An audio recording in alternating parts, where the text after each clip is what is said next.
Hello everyone, welcome to this lecture.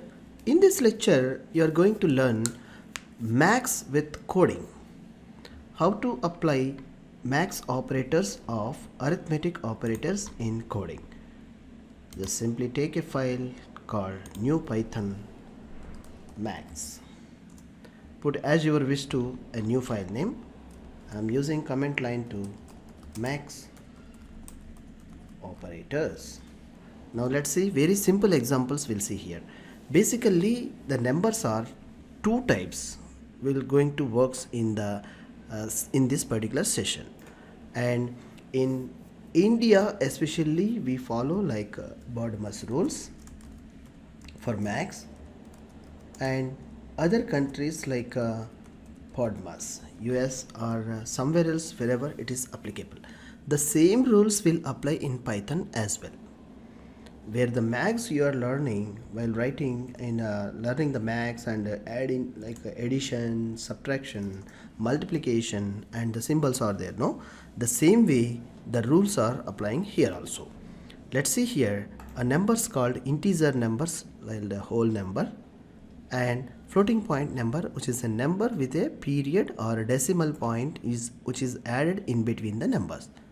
So let's explore more examples while discussing using two variables I'm taking, like x equal to 5 and y equal to some number is 6.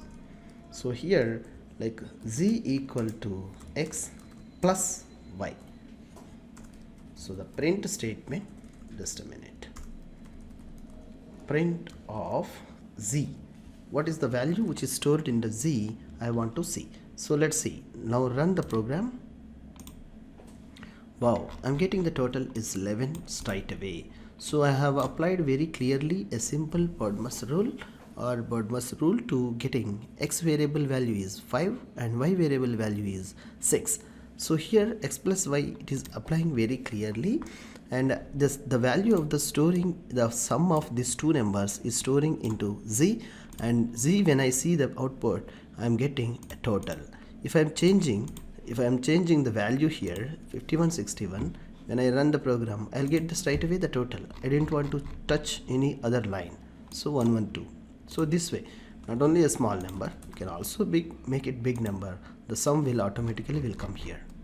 So such a easy. So if you want to put like instead of plus, you want to apply minus, you just change the symbol, save it, and run the program. So you will get the total. If you are it's a smaller number, you will get negative. If it is bigger number, you will get the positive value. So let's see here. So very simple, very simple. For this, what you do is very small numbers you test it, and some 30 around, you will get the 20, which you will understand the values first. So the code is going to be executing perfectly or not, and how it is going to be executing, you will have a clear idea. Alright, the 20. So now we have seen like a plus, minus, and a division we can put like very simply a forward slash. That's it. This is a division. So 1.6 only. So the multiplication, as you know that, remove this and put some number like a symbol, it is star. Shift plus 8. You will get the multiplication. So run it, you will get 1500. 5 3s are 15, 00. So it be added. So it's a very simple and easiest way it is going to be executing programs in Python. So I hope it's a very simple and easy by writing the Python programs. Let's enjoy more and more using math operations. Thank you.